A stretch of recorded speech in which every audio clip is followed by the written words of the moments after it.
사랑하는 성도 여러분, 오늘은 어버이 주일로 지키고 있습니다. 이 땅에 계신 모든 어버이들을, 특별히 어르신들이 행복한 노년을 살기를 바라고, 특별히 모두가 다 하나님 나라에 들어가는 구원의 복을 받는 이 땅의 어버이들이 다 되시기를 주님의 이름으로 축원합니다. 우리 기독교는 효의 종교입니다. 성경은 끊임없이 우리에게 효를 강조하고 있습니다. 아니, 강조의 차원을 넘어서 하나님께서 지엄하게 명령하고 계십니다.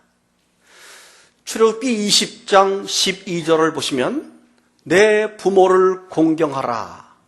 그리하면 내 하나님 여호와가 내게 준 땅에서 내 생명이 길리라. 아멘. 신명기 5장 16절에서는 너는 내 하나님 여호와께서 명령하신 대로 그랬습니다. 명령하신 대로 내 부모를 공경하라. 그리하면 내 하나님 여호와가 내게 준 땅에서 내 생명이 길고 복을 누리리라. 아멘. 레위기 19장 3절을 봅니다. 너희 각 사람은 부모를 경외하고 나의 안식일을 지키라. 나는 너희의 하나님 여호와이니라. 잠언서 23장 25절을 보시면 내 부모를 즐겁게 하며 너를 낳은 어미를 기쁘게 하라. 이렇게 말씀했습니다. 그리고 잠언서 30장 17절 아비를 조롱하며 어미 순종하기를 싫어하는 자의 눈은 골짜기의 까마귀에게 쪼이고 독수리 새끼에게 먹히리라. 이렇게 말씀을 했습니다. 오늘 본문은 어떻게 말씀하고 있습니까? 자녀들아, 주 안에서 너희 부모에게 순종하라. 이것이 옳은 것이다. 이것이 바른 것이다. 내 아버지와 어머니를 공경하라. 이것은 약속이 있는 첫 계명이니 이로써 너가 잘 되고 땅에서 장수하리라. 오늘 본문에서는 한마디로 부모에게 순종하고 부모님을 공경하라. 이렇게 말씀을 하고 있습니다. 약속이 있는 첫 계명이라는 말씀 여러분에게 여러 번 말씀을 드렸습니다. 약속이 있다는 말은 무슨 말인가 하면 10계명 1계명부터 4계명까지는 하나님에 관한 계명입니다. 하나님을 경외하는 계명이에요. 그 다음에 5계명부터 10계명까지는 우리 인간에 대한 계명입니다. 그런데 인간에 대한 계명 첫 번째가 내 부모를 공경하라 라고 말하면서 그리하면 내 하나님 여호와가 내게 준 땅에서 너의 생명이 길리라 하고 부모를 공경하는 자에게 복을 준다고 하는 약속이 1계명부터 10계명 가운데 유독 5계명에만 붙어 있습니다. 그래서 약속이 있는 첫 번째 계명이다. 이렇게 표현하고 있는 겁니다. 사랑하는 성도 여러분, 오늘 성경은 우리에게 순종과 공경을 하면 우리가 이 땅에서 복을 받는다고 했는데 제가 설교를 준비하면서 성경에서 그러면 그렇게 하나님 앞에 아버지를 순종하고 공경해서 복을 받은 인물이 누구일까? 가장 그렇게 부모에게 순종하고 공경해서 복받은 사람이 누굴까 하고 찾아보았는데 많이 있습니다만 그 중에서도 가장 으뜸이 바로 이삭이었습니다. 이삭은 아버지 아브라함을 정말로 공경하고 아버지의 명령의 말씀에 순종하는 그런 아들이었습니다. 대표적인 사건이 바로 모리아 사건입니다. 아버지 아브라함에게 내려온 하나님의 명령, 너의 아들 이삭을 제물로 바쳐라. 이것은 물론 아버지인 아브라함에게 굉장한 부담이고 고통스러웠을 것입니다. 그런데 거기에만큼 이 아들 이삭에게도 엄청난 충격이며 고통이었을 것입니다. 아버지와 함께 모리아 산으로 올라가는 그 길은 아버지에게 엄청난 3일 동안 마음의 부담이요 고통이었겠죠? 그러나 어쩌면 아버지만큼, 아니 그 이상 더 두려움에 빠진 사람이 바로 아들 이삭이었습니다. 하지만 아들 이삭은 아버지가 믿는 그 하나님, 그리고 내가 믿는 그 하나님을 존중하고 아버지의 신앙을 존중하고 공경해서 그대로 순종하기로 결심을 합니다. 그가 제단에 누웠습니다. 아버지의 손끝에 칼이 자기 눈앞에 떨어질 때 이삭이 어떤 기도를 했을까요? 물론 성경에는 이삭이 어떻게 기도했는지 나오지 않습니다. 근데 분명한 기도가 있습니다. 어떤 기도인가 하면 이렇게 했습니다. 아버지 하나님이여, 할 수만 있거든 이 잔이 내게서 지나가기를 원합니다. 그러나 나의 뜻대로 마옵시고 아버지의 뜻대로 되기를 원하나이다. 아멘. 이 기도가 누구의 기도입니까? 겟세마네 동산에서 예수님의 기도입니다. 그런데 여러분, 이 기도는 예수님의 기도이기 이전에 이삭의 기도이기도 합니다. 왜냐하면 모리아산의 이 사건은 2000년 뒤에 예수 그리스도가 십자가에 못 박힐 사건을 그대로 예표하는 십자가 사건의 모형이기 때문입니다. 다시 말해서 이삭은 예수님을 나타내는 모형이에요. 그러므로 예수님의 기도는 바로 이삭의 기도인 것입니다. 그러므로 이삭은 분명히 하나님, 내 마음에 너무 부담됩니다. 두렵습니다. 그러나 내 뜻이 아니라 하나님의 뜻대로 하옵소서. 이런 기도를 합니다. 그리고 내가 아버지에게 순종할 수 있음을 감사합니다. 이런 기도를 이삭이 분명히 했을 것입니다. 이 정도로 이삭은 아버지에게 순종하고 공경하는 사람이었습니다.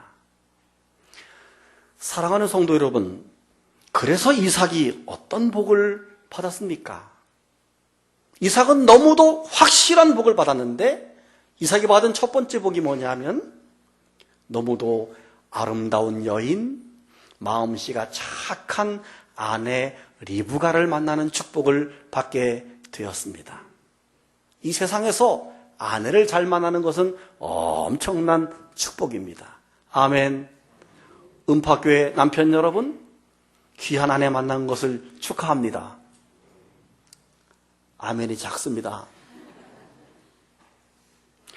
그리고 이삭은 어떤 복을 받았습니까? 창세기 26장 12절을 보니까 이삭이 그 땅에서 농사하여 그 해에 100배나 얻었고 여호와께서 복을 주심으로 그 사람이 창대하고 왕성하여 마침내 거부가 되어 양과 소가 떼를 이루고 종이 심히 많았다. 할렐루야. 뿐만 아니라 다른 이방 사람들은 아무리 땅을 파도 우물을 파도 물이 나오지 않는데 이삭은 땅을 파기만 하면 우물을 파려고 마음만 먹으면 우물물이 솟아나오는 형통의 복을 받은 줄로 믿으시기를 바랍니다. 여러분, 저와 여러분이 이삭처럼 순종하고 공경을 다하는 그런 신앙과 믿음을 가져서 이삭 같은 복을 받을 수 있기를 축복합니다. 아멘. 어떻게 하면 우리가 이삭처럼 부모님을 공경하고 순종하는 삶을 살 수 있을까요? 가장 중요한 것은 부모님의 마음을 알아야 합니다. 아버지의 마음을 자꾸 알려고 노력해야 합니다. 어머니의 마음을 자꾸 알려고 노력을 해야 합니다. 나도 세월이 흐르면 우리 아버지처럼 저렇게 늙겠지. 나도 세월이 흐르면 우리 어머니처럼 저렇게 늙어서 힘이 없겠지. 여러분, 신앙생활 잘하는 것은 자꾸 하나님의 마음을 알려고 노력하는 겁니다. 하나님의 입장에서 하나님은 어떻게 하기를 원할까? 무엇이 하나님의 뜻일까? 그래서 구약의 선지자들은 항상 이스라엘 백성들이여 여호와를 알자, 힘써 여호와를 알자, 이렇게 부르짖었던 것입니다. 여호와를 알아야 신앙생활을 잘할 수 있습니다. 마찬가지로 우리가 자꾸 부모님의 마음을 알려고 노력하는 여러분 되기를 바랍니다. 우리가 잘 아는 탕자의 비유에서 이 아비의 마음이 어떤 것인지 한번 찾아보겠습니다. 우리가 흔히 탕자의 비유라고 말하지만 사실 정확하게 의미적으로 제목을 정한다면 탕자의 비유라는 말보다는 아버지의 마음이 맞습니다. 아버지의 사랑이 그 비유의 제목으로 훨씬 더 적절하고 맞습니다. 왜냐하면 집을 나간 아들을 사랑의 마음으로 기다리는 아버지의 이야기가 탕자의 이야기이기 때문입니다. 화가 렘브란트는 이 탕자의 비유를 그림으로 그리면서 탕자의 귀향이라고 하는 제목으로 스크린과 같은 그림을 그렸습니다. 그런데 이 그림을 자세히 보게 되면 아버지의 얼굴에서 눈이 거의 감겨져 있는 그런 그림을 그렸습니다. 확대해 보시면 아버지 눈이 거의 다 감겨져 있습니다. 왜 그럴까요? 아들을 기다리며 오랜 세월 눈물로 기도하며 눈물로 지내왔기 때문에 아버지의 눈이 눈물에 짓눌렸기 때문입니다. 눈물에 짓물러져서 눈이 다 망가진 모습을 렘브란트는 그림으로 그린 것입니다. 기다리고 기다리던 아들이 돌아오자 아버지가 어떻게 했습니까? 맨발로 쫓아나가서 아들을 끌어안습니다. 그리고 아들을 깨끗하게 목욕을 시킵니다. 새 옷을 입힙니다. 금가락지를 끼웁니다. 살찐 송아지를 잡아서 잔치를 벌입니다. 아들 스스로가 뭐라고 말했습니까? 나를 아버지 집에 품꾼의 하나로 써주소서. 사실은 재산을 다 탕진했기에 그냥 그 집의 종으로 쓰는 게 마땅해. 근데 아버지는 그 집에 품꾼의 하나로 쓰는 게 아니라 다시 정말로 환영하고 극진히 맞이하는 아버지의 모습을 보게 됩니다. 이게 바로 아버지의 마음입니다. 아버지 마음을 잘 나타내주는 예화가 또 하나 있습니다. 다윗 왕의 이야기입니다. 다윗 왕에게는 아들이 하나 있었는데 압살롬이라고 하는 아들입니다. 근데 이 아들 압살롬이 이 간신배들의 꼬임에 넘어가가지고 너가 아버지를 쫓아내고 왕위를 찬탈해라. 그래서 아들 압살롬이 반역을 일으킵니다. 혁명을 일으키는 거죠. 소위 쉽게 말해서 아버지 다윗 왕의 군대와 아들 압살롬의 군대가 지금 전투가 벌어지게 된 것입니다. 그런데 항상 이렇게 혁명이 일어나게 되면 기존 집권 세력은 쫓겨가는 추세가 되는 거고 이제 혁명을 일으킨 이 팀이 바로 쫓아가는 그런 형국이 되는 거죠. 지금 아버지 다윗 왕이 도망가는 신세가 되고 아들은 아버지를 죽이겠다고 쫓아가고 있습니다. 얼마나 참담합니까? 내가 아들을 어떻게 키웠는데 저놈이 아들인 아버지인 나를 이렇게 쫓아내겠다고 아들이 쫓아오는가? 얼마나 참담했겠어요? 시편 3편에서 압살롬 아들에게 쫓겨갈 때 그는 이렇게 시편을 그렸습니다. 여호와여 나의 대적이 어찌 그리 많은지요. 일어나 나를 치는 자가 많으니이다. 많은 사람이 나를 대적해서 말하기를 그는 하나님께 구원을 받지 못한다 하나이다. 이렇게 말하고 있어요. 많은 사람이 다 다윗은 망했다, 죽었다, 이제 끝났다라고 말한다는 거예요. 얼마나 이 아버지의 마음이 괴롭고 힘들었겠습니까? 그리고 시편 18편은 사울왕에 쫓길 때 혹은 압살롬에게 쫓길 때라고 추정하고 있는데 18편에서 이렇게 말합니다. 사망의 줄이 나를 얽어매고 불의의 창수가 나를 두렵게 했으므로 수올 지옥의 줄이 나를 두르고 사망의 올무가 내게 이르렀도다 라고 표현합니다. 얼마나 아들에게 쫓겨가는 이 신세가 참담한지 괴로움을 그렇게 표현하고 있는 겁니다. 그런데 그런 고통과 참담한 순간이 지나고 이제 전세가 역전돼서 아버지의 군대가 아들의 군대를 쫓아가는 시간이 됐습니다. 그래서 압살롬의 군대가 전부 전멸 직전에 와 있습니다. 압살롬 거의 혼자만 남았어요. 그래서 압살롬이 노새를 타고 말을 타고 막 도망갑니다. 뒤에 다윗 왕의 군대가 아버지 군대가 막 쫓아옵니다. 도망가다 너무 급한 나머지 상수리 나무를 통과하는데 말은 달려가고 본인은 머리를 들고 있다가 머리채가 상수리 나무에 탁 걸려가지고 말은 빠져나가고 대롱대롱 압살롬이 매달리게 되었습니다. 쫓아오던 다윗 군대가 칼로 창으로 찔러 죽이기만 죽습니다. 그런데 다윗 군대가 차마 그 압살롬을 찌르지 않습니다. 왜 그런지 아세요? 아버지 다윗이 전투 초기에 이렇게 말합니다.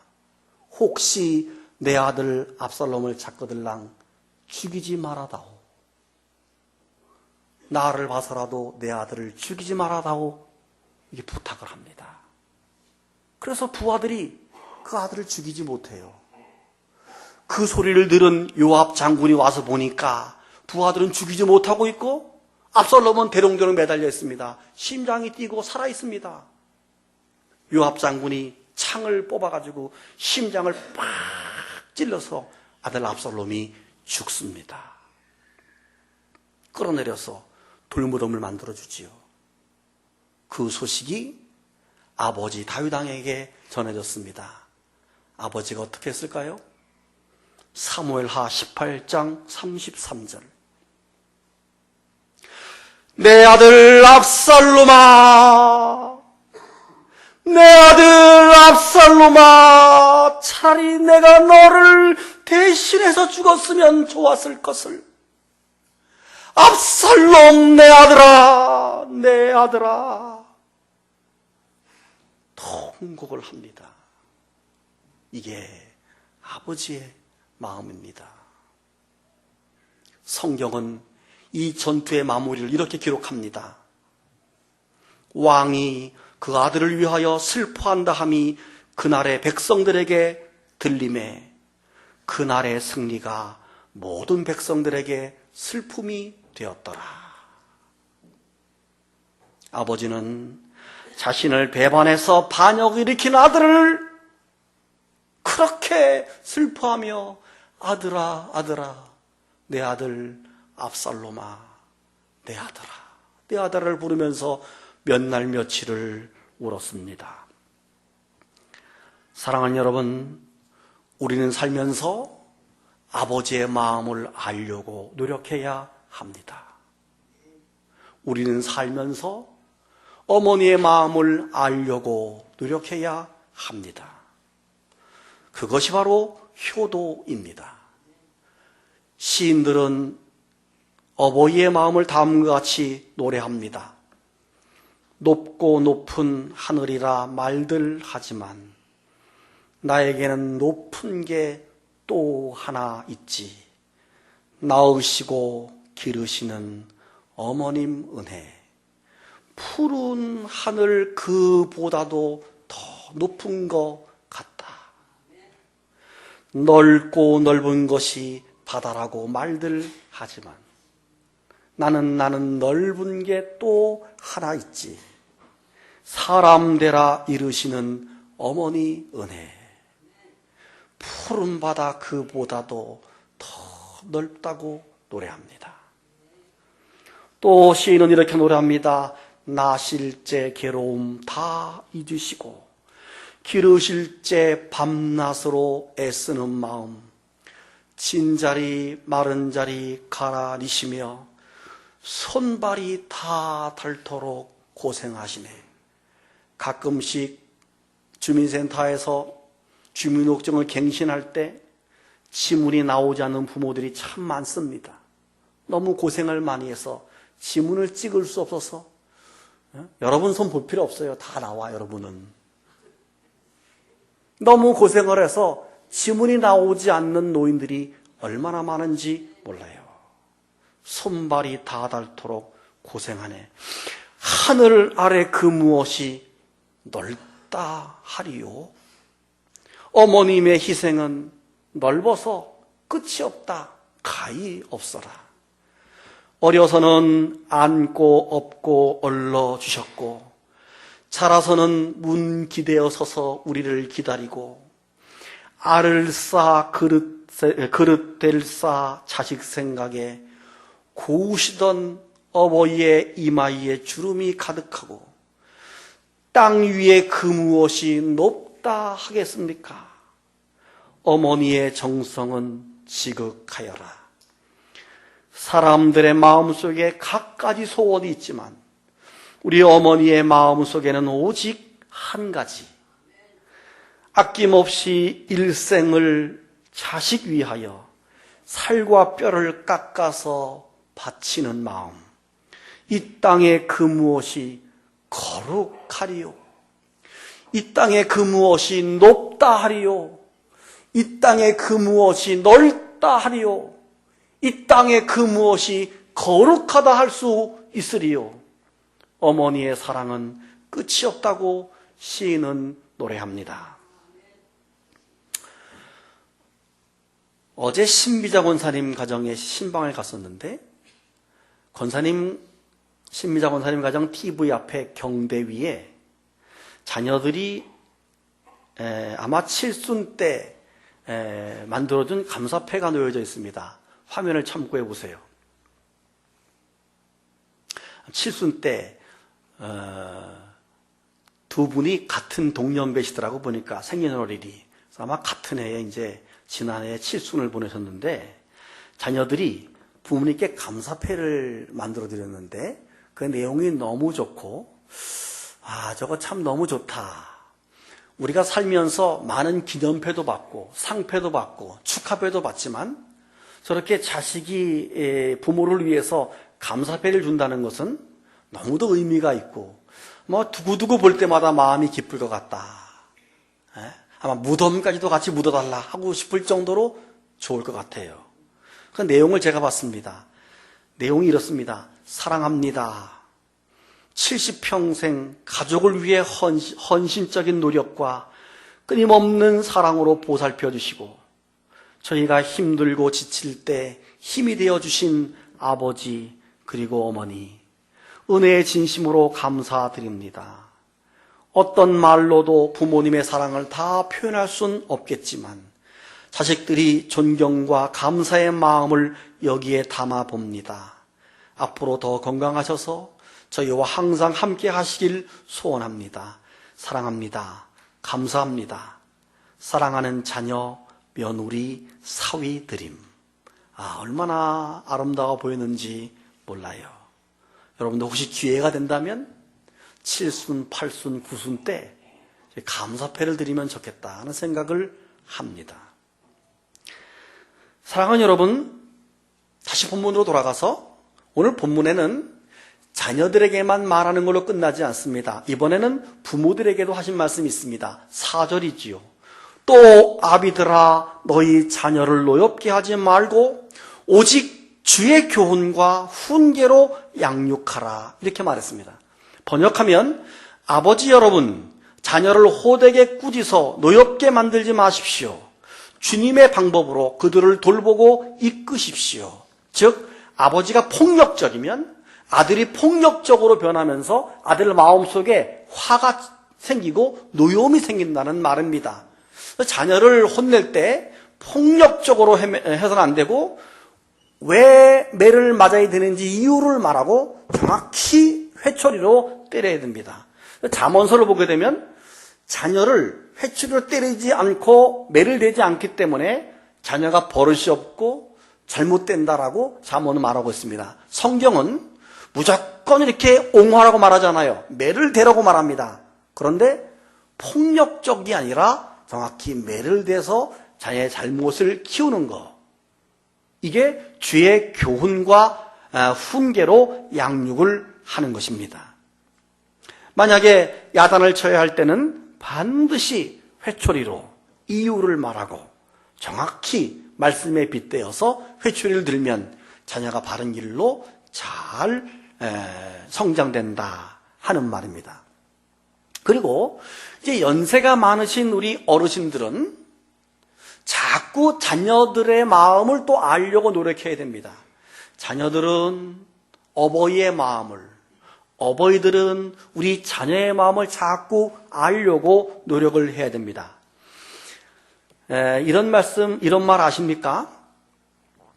어릴 때는 부모의 말을 들어야 되고 늙어서는 장성한 자식의 말을 들어야 된다 하는 말이 있어요. 만약에 여러분의 자녀들이 어머니 밥맛이 없어서 밥 많이 드세요. 그래 하고 열심히 드셔야 돼요. 어머니 작년에 사준 옷 열심히 입으세요. 그러면 그래 그리고 입어야 돼요. 어머니 외식하러 갑시다. 그러면 못 먹어도 가셔야 돼요. 나 안 갈랜다. 그럼 다음부터 안 데리고 가요. 이 장성한 자녀가 어머니 아버지 이렇게 하세요 저렇게 하세요 라고 하는 건 다 어르신들을 위해서 하는 거기 때문에 그래 그렇게 하마 함께 동행하고 동참하고. 여러분 성경은 이렇게 말합니다. 자녀들은 부모님에게 순종과 공경을 다하고 부모님들은 자녀들에게 주의 교훈과 훈계로 하라고 말합니다. 즉 피차간에 주 안에서 라고 하는 게 공통적으로 들어갑니다. 주 안에서 너희 부모에게 오직 주의 교훈과 훈계로. 그러므로 우리 연세가 많으신 어르신들은 이제 자꾸 자녀를 위해서 기도하고 우리의 가문과 자녀들이 믿음 생활을 잘할 수 있도록 기도의 응원을 많이 해주시기를 축복합니다. 이게 어르신들이 주의 교훈과 훈계로 양육하는 겁니다. 아들아, 며느라, 딸아, 이 엄마의 아버지의 소원은 너희 가족들이 예수 잘 믿는 것이다. 이것이 나의 유언이고 나의 소원이다. 라고 어르신들은 자꾸 이야기해야 됩니다. 그래야지만 자녀들이 주 안에서 교훈과 훈계로 양육을 받을 수 있기 때문에 그렇습니다. 그래서 자녀들은 부모님을 그렇게 순종과 공경하고 부모님들은 자녀를 위해서 기도하고 또 자녀들이 믿음 생활 못할 때 얘들아 그래서는 안 된다. 우리 가문이 하나님을 잘 믿어야 된다. 때로 눈물로 호소하고 훈계하셔서 여러분의 가정 모두가 하나님을 잘 섬기는 믿음의 명문가가 될 수 있기를 주님의 이름으로 축복합니다. 오늘 어버이 주일을 맞이해서 여러분의 가정과 가문 전체가 아름다운 정원을 이루시기를 주의 이름으로 축복합니다. 눈 감고 묵상하십니다.